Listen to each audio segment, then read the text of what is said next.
Hello, my name is Meerah and I'm a Lorekeeper in one of Yogg-Sothoth's libraries, and today I wanted to briefly discuss Guild Wars 2 and its story in 2025.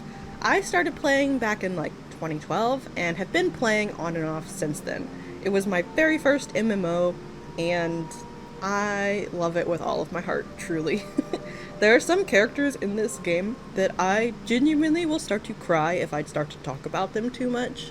I recently played through Secrets of the Obscure and Janther Wilds just in time for Absolution to come out this summer, which is the third chapter of Janther, and I decided that that wasn't enough and that I needed more, and so I took a new character through the entire story from the beginning to the end of Janther Wilds in preparation for Visions of Eternity coming out this fall, which I'm very excited for. So, this video is just a quick rundown of my thoughts, playing some parts of it for the millionth time, while some parts of the story were brand new to me. For this one I made a Sylvari because for my old main I had a human, and because I know Sylvari have a very different Heart of Thorns experience and I wanted to experience that. I thought it would also be fun to do a tier list of each expansion or Living World season. But as a disclaimer, I love all of these. None of them are bad in my opinion. I just liked some of them more than others. Again, just my personal opinion. Another side note, music will not be included or accounted for in this tier list because all of the music in this game is S tier.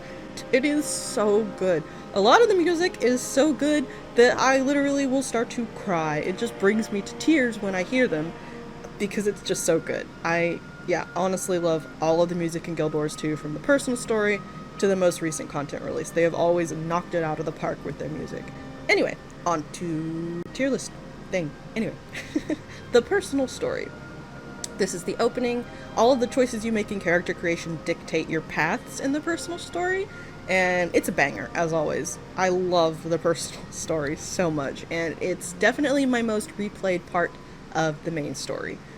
Depending on your race and the faction you pick, as I mentioned, the story will be entirely completely different.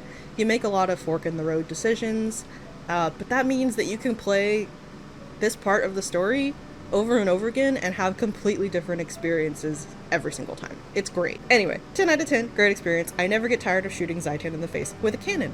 A lot of my favorite characters were introduced, and some of them killed off in this part of the story, and some of them that they introduce in side quests that you may not even experience will then pop up at the end of the story, or in Heart of Thorns. I love seeing those characters pop up again. It just makes me really happy because I'm very sentimental about them. The story takes place over, 13 years? Unlike games like Final Fantasy XIV, the story in Guild Wars 2 doesn't exist in a time bubble. If a decade has passed in real life, a decade has passed for our character in the game. And I love that, honestly, because you kind of get to see our character grow and mature with us, and that's just kind of nice, I like that a lot. So yeah, personal story gets an S tier in my opinion. I love it. On to Season 1. This is not going to be as brief of a tier list thing that I wanted, but that's okay. This was actually my first time getting to play through Living World Season 1 from start to finish. I wasn't actively playing during that particular window that it originally came out during, and they only recently, or recent to me anyway, brought it back to the game. For the longest time it was completely unplayable unless you were there for it when it released, because it was a live event, hence the name Living World. But yeah, I understand why it took them so long to make Season 1 playable because of the changes to the maps. It must have been a nightmare to figure that out. But yeah, I'm glad that they did. It's really cool that they brought it back and made it playable for those of us who missed it. It does have some really tedious parts. Tower of Nightmares, I'm looking at you. But overall, I did really enjoy getting to see how we met the Dragon's Watch gang and the whole Scarlet storyline. And the setup for Season 2 was so clean and smooth, too. That was really nice. Unfortunately, though, it's probably my least favorite Living World season.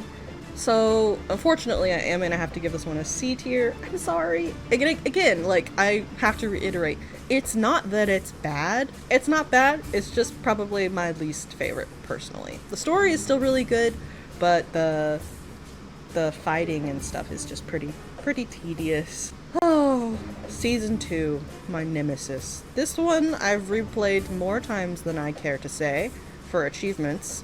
And while I do enjoy the story, it is very good, most of the combat is pretty tedious. It didn't feel so bad this time around, honestly, but that's probably just because of muscle memory. But I remember really struggling through my first and second playthroughs. It also gets a C tier. Again, it's not because it's bad. I really do like the story, but I really just hate the whole Kaith arc, where we have to play as her. I don't like when the skills that I'm familiar with have been taken away, and Thief is probably my least favorite class to play. So that was I just don't enjoy that bit. Glint Slayer was also kind of tedious. I did speed through it this time, but I remember my first playthrough, I was stuck in Glint Slayer for hours. Anyway, but the story part is pretty good though, and I still really like the story part of it. Heart of Thorns, the first big expansion, and honestly, my beloved. It's probably my favorite expansion, honestly. And as a Sylvari, oh my gosh. Such a new and fresh and honestly cool experience for the story. Sylvari get their like own special dialogue and stuff from all the other races, and it genuinely felt like I was playing Heart of Thorns for like the first time. And the Heart of Thorn maps are some of my favorite, and the meta events are also super fun. I still do them almost every day. For those amalgamated gemstones. But yeah, the story is awesome. It's so good, even if it is probably one of the more painful in terms of emotional damage. We lost two of our very good friends in Heart of Thorns. But yeah, S tier, definitely. Season 3, another beloved. I really do enjoy Season 3 an awful lot. The maps are super fun and varied, and the story is exciting. It's just a good time, honestly. My favorite character is born and introduced in this expansion, Aurene. Yeah, it's nice that the maps have such a wide variety of scenery. Especially if you decide to do the farming thing, like I did. I will put it in A tier. Path of Fire, the second big expansion, introduced mounts and has us killing a literal god. Remains probably one of my least favorite parts of the story. Like, don't get me wrong, I do still really like it a lot. I love the maps and the environment. I go back to Path of Fire maps to farm and do bounties all the time. I'm just not a fan of the Balthazar arc in general. I love the Joko arc though, but just not the. I hate Balthazar, man. I just really can't stand him. I know Path of Fire is a lot of people's favorites, and I'm not even disagreeing with them. Like, it's just not my personal cup of tea. It introduced Blast, Glint's other scion, and then promptly killed him off, and I'm still sad about it to this day because he seemed like such an interesting character. Anyway, this will be put in B tier. Season 4. I love Season 4. It hurts so much. The maps are fun, and I love them. This is the part of the story where we fight Joko, an undead lich, and Kralkatorrik, which is Aurene's grandfather, Glint's father. He's the elder dragon of Crystal and Fury. We also watched two more friends die in this one, but thankfully one of them doesn't stay dead. But it still makes me cry every single time, because oh my god, the voice acting in the entire game, honestly, the voice actors are so good in the entire game. It also introduced Skyscales, my sweet babies, and my favorite mount. I still say that the Sun's Refuge, or Season 4 collection questline for Skyscales, is the best way to get a Skyscale from a narrative point of view. It's very sentimental, it gets you very attached. I know Soto introduced a faster way to get one, and I've seen like a lot of brand new players like just picked up the game, completely skipping the story to go straight for Secrets of the Obscure just so they can get their Skyscale first. And it breaks my heart and annoys the hell out of me because they don't know what they're doing. Like, they don't know mechanics, and so they'll just jump into like the end game events, and the events will fail because of it. I've had happen a couple times now in both Janthier and Secrets of the Obscure. People who like don't know how to use waypoints even. Like, it's just not great. If you're a new player, first of all, welcome to Guild Wars 2. Second of all, please play from the beginning. Like, please play things in order. The story is so worth it. Like, anyway. Yeah, I love Season 4. Dragonfall is still one of my favorite metas to do when I have time. It's a lot of fun. Season 4 gets an A tier for sure.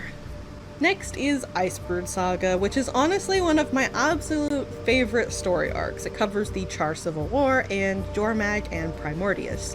It has the Drizzlewood map meta, which is like one of my all-time favorites. I spend entirely too much time there, and yet somehow still don't have the significant otter achievement, which makes me sad because I really want it. Anyway, it introduced dragon response missions, which I absolutely love. Those are still, like, when they pop up for my dailies, I'm like, yes, let's go. The story is amazing and fast-paced and really fun, and it felt like everything I loved about the personal story. I'm definitely gonna have to play through it on my Norn and Char characters for, like, my 4th and 5th playthroughs of it. Because I wondered the entire time if they got any special dialogue or treatment, especially the Char. S tier. End of Dragons. Oh man, how do I talk about End of Dragons? The story for End of Dragons messed me up so much. It still does, like, so I'm gonna try not to talk about it too much, but, like, as many of you probably know, my mom passed away in 2020. And for, like, a couple years, I just didn't even process that grief. Like, I repressed it so much and just, like, autopiloted through my life. And then I played through End of Dragons and Endwalker, respectively, from Final Fantasy XIV. And both of them sort of deal with, like, grief and the loss of, like, a maternal type character. And they both just really helped me start the process of grieving, and for that reason, End of Dragons will always have a very special place in my heart, and will always make me very emotional. The writers did such a good job, the artists did such a good job, the music is also great, but as I mentioned before, the music is good in the entire game. That last fight, where you fight all of the dragons again, and it has all the music and all of your favorite, like, main characters who are still living, come and, like, help you and stuff, and it just makes me so emotional. And that last cutscene is so cool and so sad at the same time. I cry throughout, like, the entire time. I think this is, like, my 3rd or 4th time running a character through End of Dragons, and it doesn't hurt me any less. I still sobbed like a little disturbed child. There are parts of End of Dragons that are pretty tedious, though, which is the only reason it isn't an S tier for me. But it's definitely A tier. It's really good. The meta events are really fun. The maps are gorgeous. The legendaries they introduced, which are all inspired by Ori. I love it. I love End of Dragons. A tier for sure. Next is Secrets of the Obscure. This is our first expansion without Aurene or the Elder Dragons, and I was so sad. Mind you, Aurene's not dead. Like, she just went to sleep, because that's a thing that happens. Like, Elder Dragons go to sleep. And it's implied that we probably won't see her again for a long time. And that broke my heart, because she's my favorite character. Like, we raised her from an egg, and I love her very much, and I miss her. So yeah, because of that, I put off playing this. And honestly, I should have sucked it up and played it anyways, because I ended up having such a good time.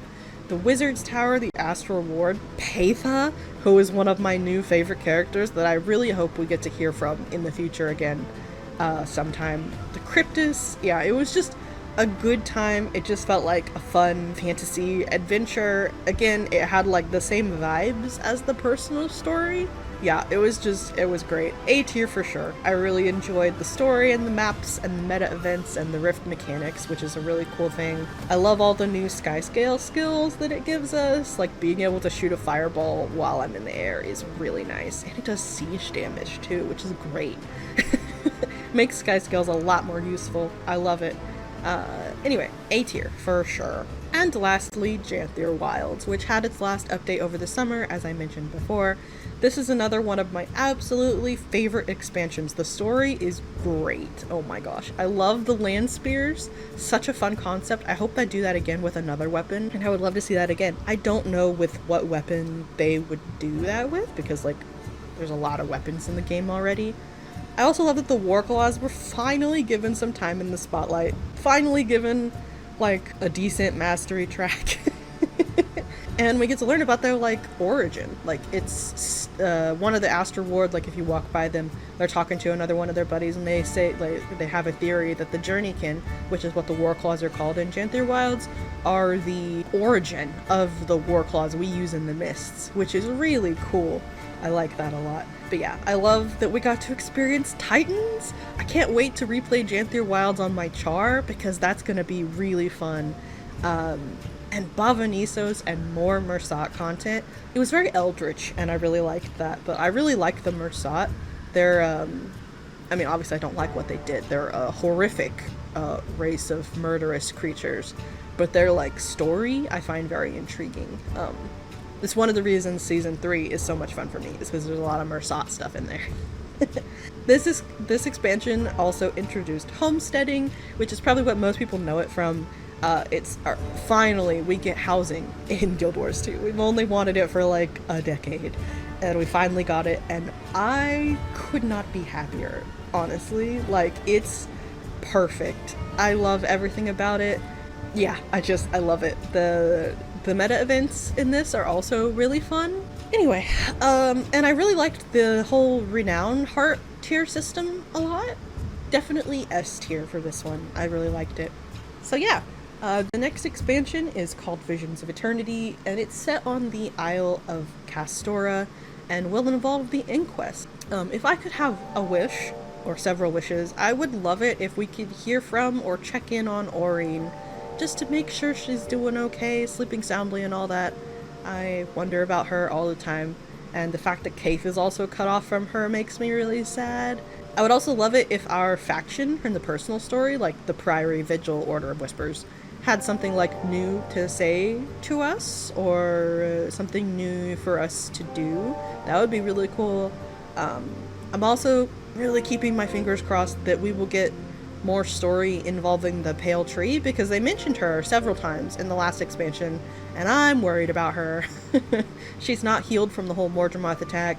I am curious what the story is going to do about it, since we haven't really heard much. But yeah, I'm really curious what the story is going to be about. Obviously, they said it's going to be about the Inquest, and the Inquest are probably stealing this leyline magic for some nefarious purpose, as they always are. But I'm going to be really honest, as a Sylvari fan, I've never liked the Asura or the Inquest, so I think that if the plot is only about them, I will have a hard time, like, really staying invested. But we will see. We will see. I'm gonna try to go into it with an open mind, obviously, because, you know, I thought I wouldn't be interested in Secrets of the Obscure, and I ended up loving it, so I'm very excited. But until it comes out, I'm just gonna keep grinding for my legendaries. Thank you so much for watching. Special thank you, as always, to my channel members, especially our Loremaster tier member, PwNaGeDOTexe. I'll be putting a review out for Visions of Eternity Part 1 when it comes out, because as you know, the story will progress throughout the year. So I will either post reviews of each story part as they come out, or I will post a review on the first part of the story, and then when the story's done. Anyway, I hope y'all enjoyed watching this, and I also hope to see you next time here in the library. Bye!